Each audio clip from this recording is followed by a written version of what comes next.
see the grisly, macabre marathon of fright and learn your fate. Welcome back to Matt's Movie Nights, the show where I show some movies and then we talk about them. Last time we were kind of rounding off some Hammer horror franchises. I say rounding off. We haven't finished either of these franchises technically, but I think I've shown all the ones I am interested in showing. Now I might go through and finish these series on my own, and then show the ones that I am interested in. But I've shown all the ones that I've never seen that I was interested in seeing, and I've shown all the ones I have seen that I was interested in showing. So yeah, this is probably the last time the Dracula or Frankenstein Hammer horror series is going to come up. Maybe I'm wrong. Maybe we'll come back to it one day, but at least for the foreseeable future, this is the end of Hammer Dracula and Hammer Frankenstein. I just wanted to get these last couple out of the way. So we started with Dracula AD 1972, which is arguably the penultimate Hammer Dracula movie. Because after that, there was Satanic Rites of Dracula. But then after Satanic Rites of Dracula, there's also Legend of the Seven Golden Vampires, which has Van Helsing from the Dracula series in it. So maybe that's the last movie, or maybe Satanic Rites of Dracula is the last movie. Whichever way it is. This came before Satanic Rites of Dracula. It's one of the last movies in the series. And I gotta say, after the first Dracula movie, the horrors of Dracula, it was just called Dracula in Britain, but the horrors of Dracula here in America, that's the only one that is like a straightforward Dracula movie that I think is at all worth watching. After that, the best installments in the franchise are ones that completely mix up the formula. And I'm not talking about Brides of Dracula, that one doesn't count. The only way that shook things up is by not having fucking Dracula in it. This one changes it up by having the Dracula dies at the beginning, as does Van Helsing, and then it's 100 years later in the year 1972, which is incidentally the year the movie came out. So Dracula comes back in 1972 to the groovy 70s. And that's what I really like about this movie. It's like a groovy 70s movie with Dracula in it. It's very, I don't know, Beyond Valley of the Dolls, or it's honestly kind of like Austin Powers. There's some Austin Powers vibes to it, at least the stuff in the 60s in that movie. It's just a bunch of, groovy beatnick kids all hanging out, and one of them's like, oh, let's go to this haunted castle and have a seance, it'll be fun. And of course, one of the kids is the great-great-great-granddaughter of the original Van Helsing, and her currently living father is played by Peter Cushing. So apparently just 100 years later, there's another Van Helsing who looks exactly like the last Van Helsing. Not that I'm going to complain about seeing more of Peter Cushing. I'm always glad to see more of Peter Cushing. But as it turns out, the guy who wanted to do the seance was deliberately trying to resurrect Dracula so that he could, work with Dracula, be in cahoots with Dracula, get, power from it. Ooh, it's a big power play. So of course he has to die, but he does successfully resurrect Dracula in the 70s, and then Van Helsing's grandson has to deal with fighting Dracula. So this is a real fun installment in the Dracula, in the Hammer horror Dracula franchise. Probably my second favorite of all of the Hammer Dracula. Obviously the first one, Dracula, is my favorite, but this is probably a decent second place. Maybe Seven Golden Vampires could place above this, but I really enjoy it. It mixes up the Dracula formula just enough. Because, to my knowledge, it's the only Dracula movie that's, like, set in the 70s. And it was one that was made in the 70s, so, it feels very timely. It feels very, like of its time. But not in like a dated way. It's like, yeah, this is what it was like in the 70s, and what if Dracula was around in the 70s? That'd be cool. So, yeah, I think this works. I think the premise works.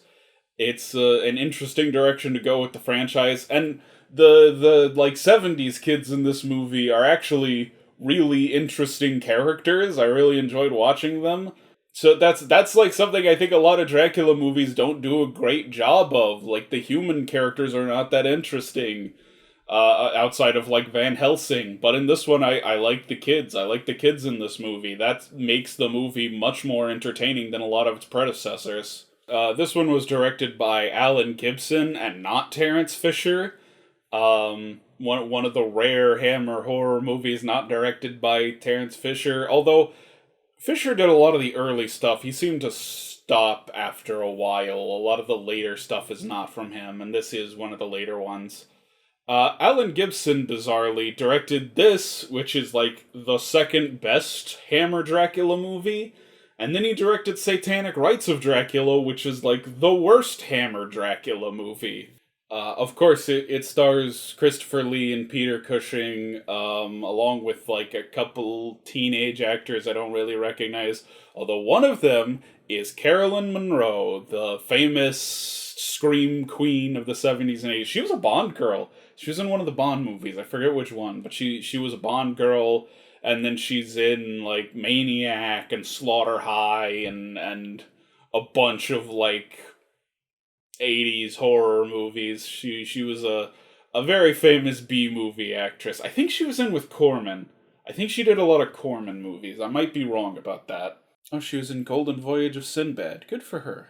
So yeah, it looks like she was in a couple Corman productions, not as many as I thought she might have been in, but she was in Star Crash. She was the star of Star Crash in this movie. Yeah, Dracula 80, 1972.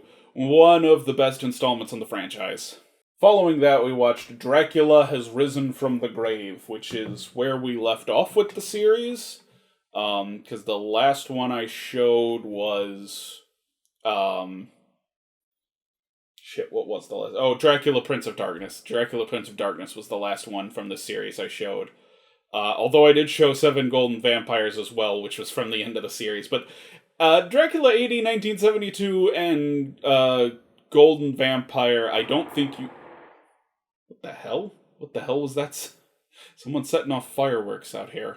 Dracula 80, 1972, and Legend of the 7 Golden Vampires are movies I don't think really require you to have seen the other Hammer productions, to the other Hammer horror movies to understand. So I don't think it's that weird to show those two out of order. But I have kind of trying to be going through the series in the correct order. So in this movie, there's a kid who's trying to get in good with the niece of a local priest. Her father has died, and so this priest has kind of been living with her mother and helping to raise her. And he's like, I guess he's like the local bishop, and he comes to this township where Dracula has always been to find that, like, all the townspeople, including the priest in that town, are afraid of Dracula. Like, so afraid of Dracula, they won't even go in the church too late in the day because the shadow of Dracula's castle touches the church. So he's sort of faced with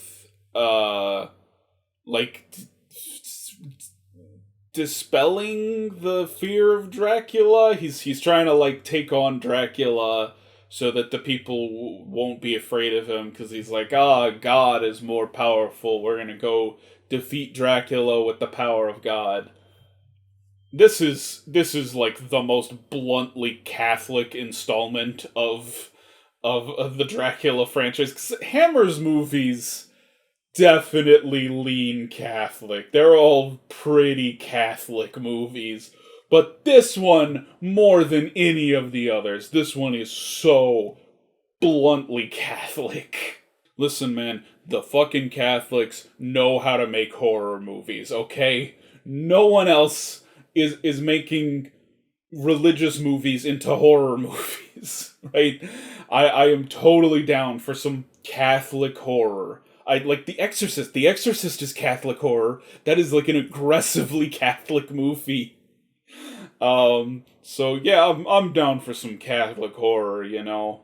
So of course, like the priest in the town who's like afraid of Dracula gets hypnotized by Dracula for having such a weak faith, for not being a good, strong Christian man, and then like the boyfriend who's trying to get with the bishop's niece is an atheist. He's like an outspoken atheist. And he can't defeat Dracula either because he doesn't believe in God. And he's honestly really obnoxious about it. Like they stake Dracula through the heart, and then the priest is like, "Oh, you have to say a prayer to like defeat him," which has not been a rule previously. That is something they added in this movie.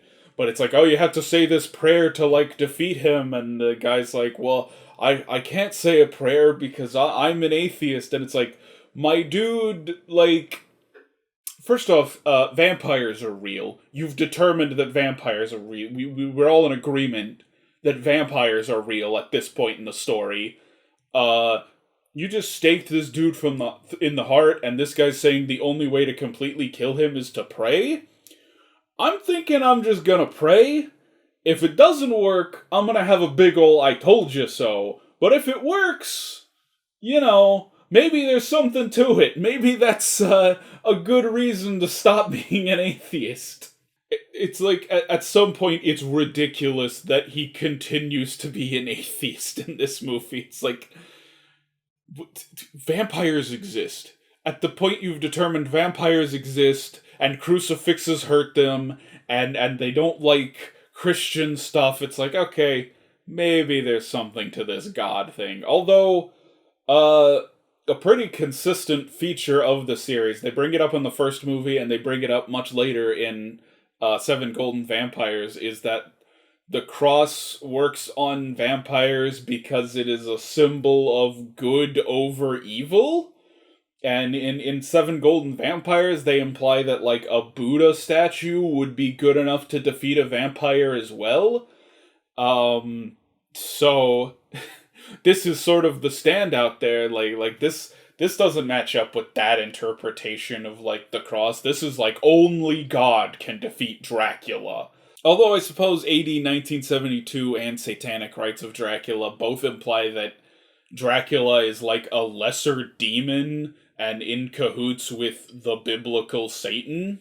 So, hard to say where this franchise lands on the existence of God. It sort of changes movie to movie. Some movies, crosses defeat Dracula because they symbolize good over evil. Other movies, God is the only one who can defeat Dracula.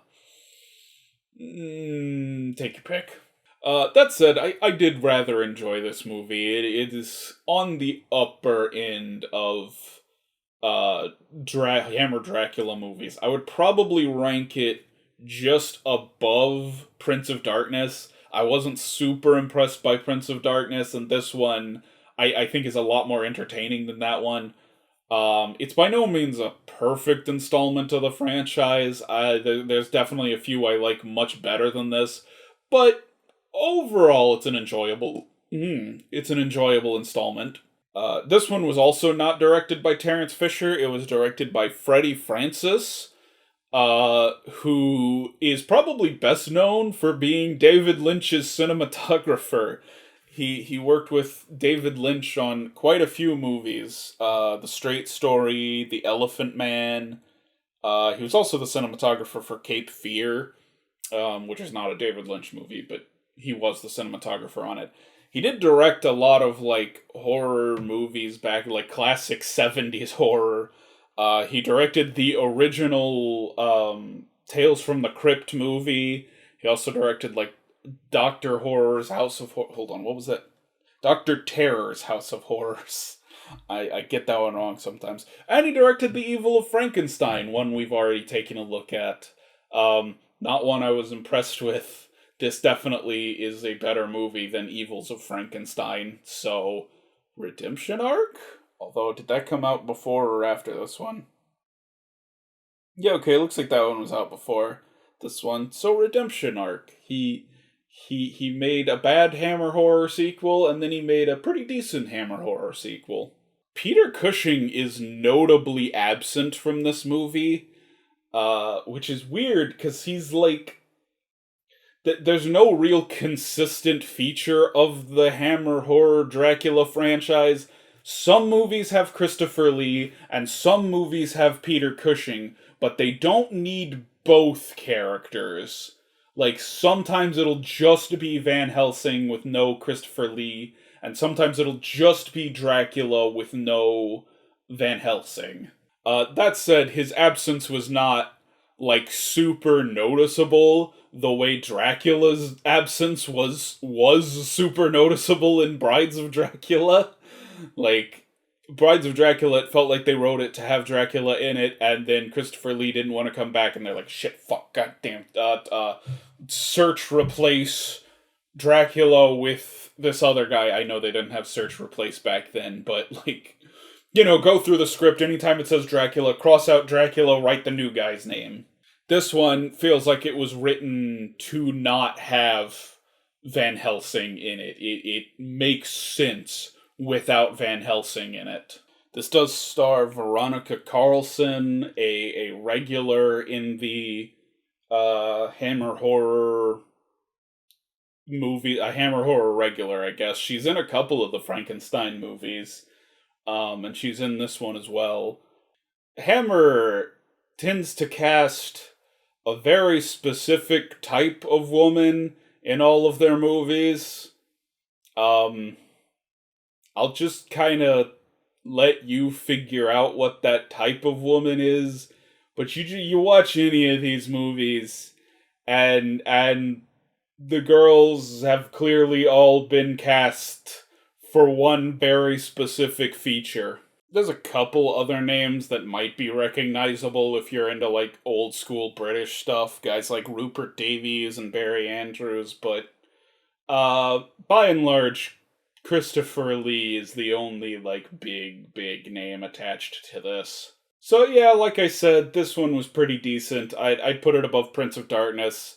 If you're interested in the Hammer Dracula series, this is one I would probably encourage you to take a look at. It's not the best, but it's pretty good. And we ended it with Frankenstein Must Be Destroyed. The next installment in the Hammer Frankenstein series. We have been going through this one pretty much in chronological order. I kind of fucked up and put Evil of Frankenstein before Revenge of Frankenstein, but other than that, I've shown these in chronological order. I haven't shown any from, like, the end of the series. And I might keep going, because honestly, I think the Hammer Frankenstein series has more hits than misses. I didn't like Evil of Frankenstein, and Revenge of Frankenstein was a little underwhelming, but I really like Curse of Frankenstein. I really liked Frankenstein Created Woman, and you know what? Frankenstein Must Be Destroyed is also another good installment. So in this movie, Frankenstein is renting a house from this guy who works at a mental asylum, and he's been, like, sneaking supplies from the mental asylum to make cocaine. So it's one of the earliest movies to have a cocaine plot. This was, like, you know, the late 60s, so kind of weird that cocaine was a thing in this movie. I never expected cocaine to be, like, a major plot point in a Hammer Frankenstein movie. But he catches this guy who works at the mental asylum, making cocaine, sneaking stuff out so he can make cocaine, and he basically blackmails the kid into like, hey, help me out a little, or I'm gonna tell people you have been stealing cocaine.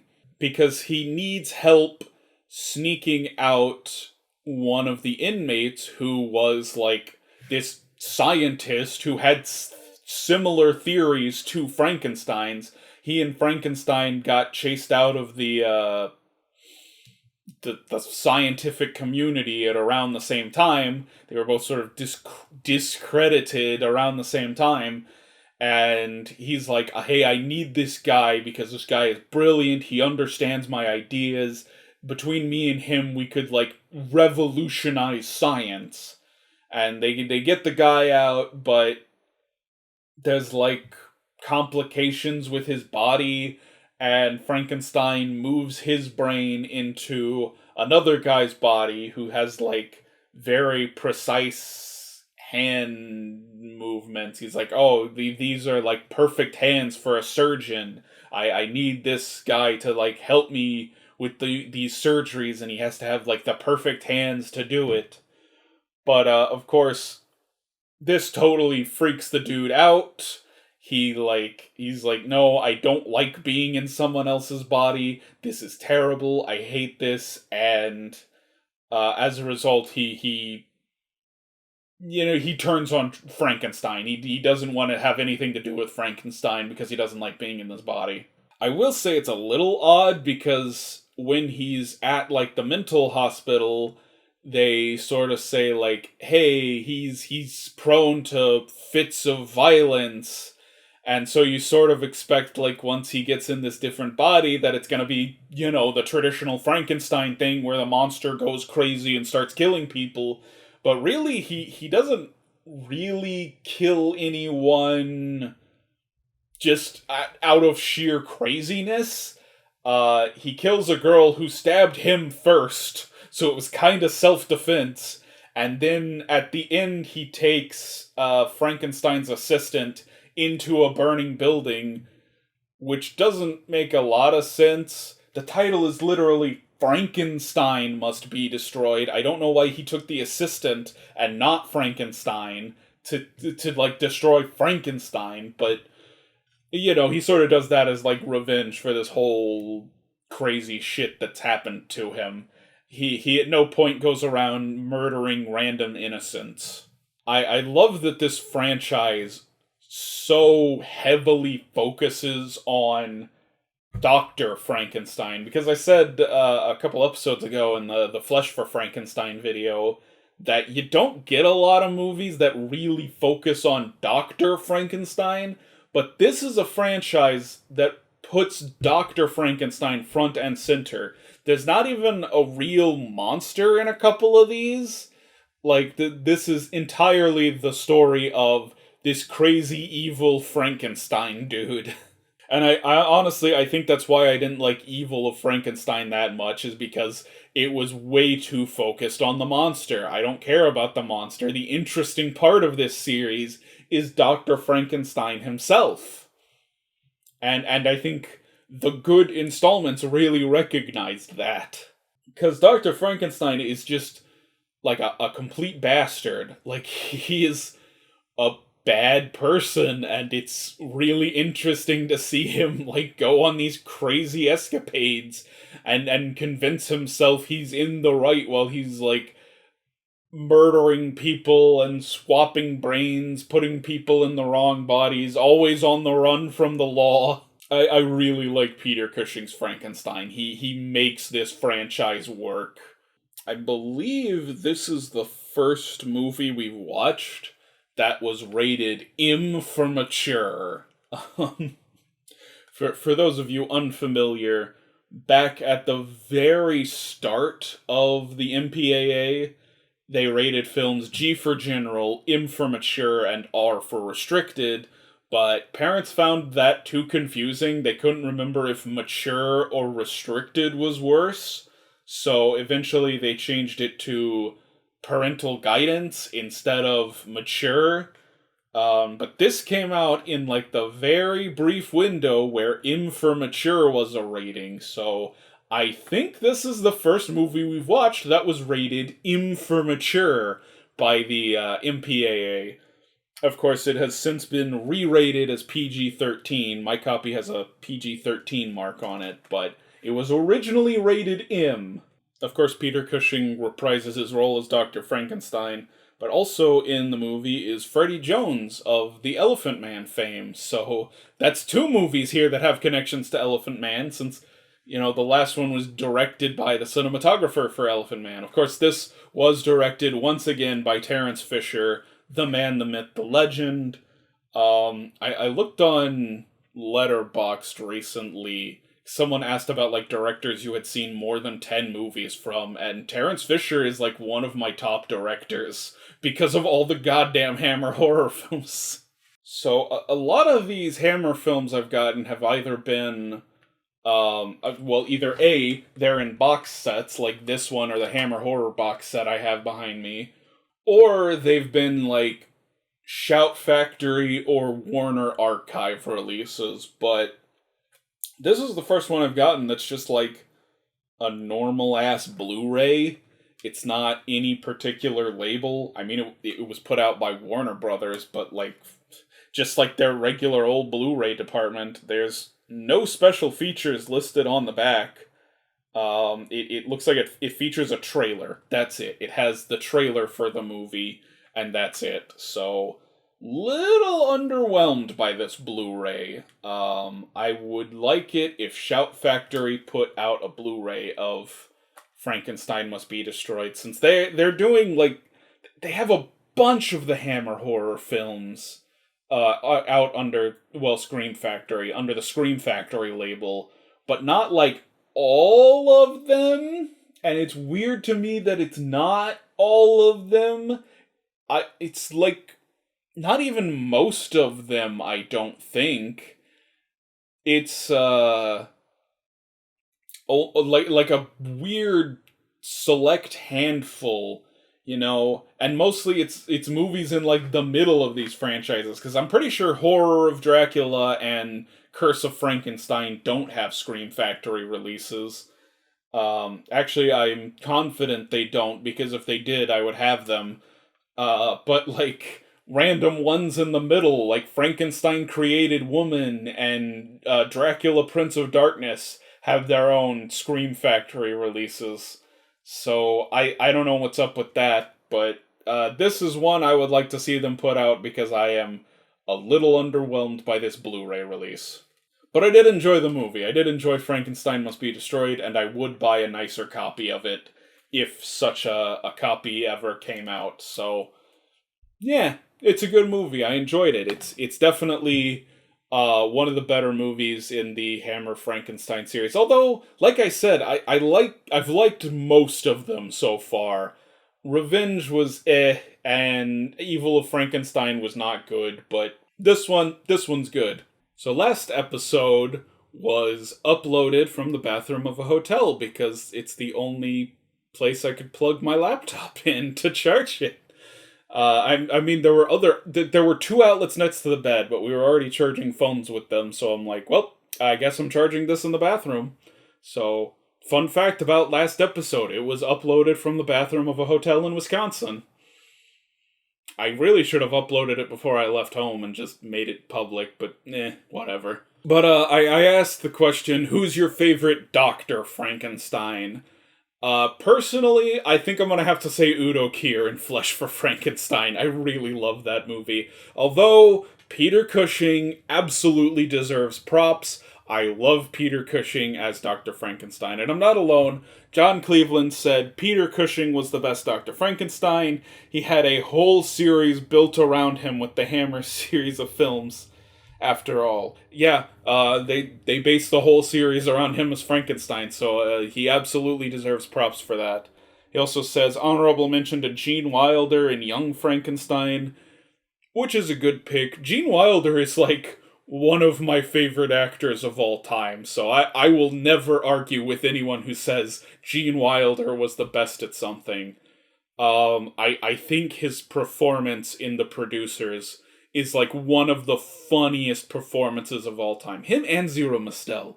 Like, if I had to pick like the two funniest performances in all of film history, it's honestly gonna be Gene Wilder and Zero Mostel from The Producers. Like, top two right there. Also, I always forget Raul Julia was Dr. Frankenstein in Frankenstein Unbound. It's not a great film, but Raul Julia is always good. That's true. Raul Julia is always brilliant. I have not seen Frankenstein Unbound, but the fact that Raul Julia played Dr. Frankenstein makes me interested in it. I probably am not going to like the film, but Raul Julia is Dr. Frankenstein. That has potential. I want to at least see Raul Julia as Dr. Frankenstein, if nothing else. If nothing else, I want to see Raul Julia in that movie. So, tonight, we are dipping back into the Universal Monster series, but for some of the odder installments, I'm talking, of course, about the Abbott and Costello series of Universal Monster movies. So our question tonight is, if Abbott and Costello were still around, which horror villains would you like to see them go up against? So we're starting, of course, with the classic Abbott and Costello meet Frankenstein, following that up with Abbott and Costello meet the Invisible Man, and ending with Abbott and Costello meet the Mummy. Those are the movies for tonight, so we'll talk about them next time. Until then, I'm Matt. Have a great day.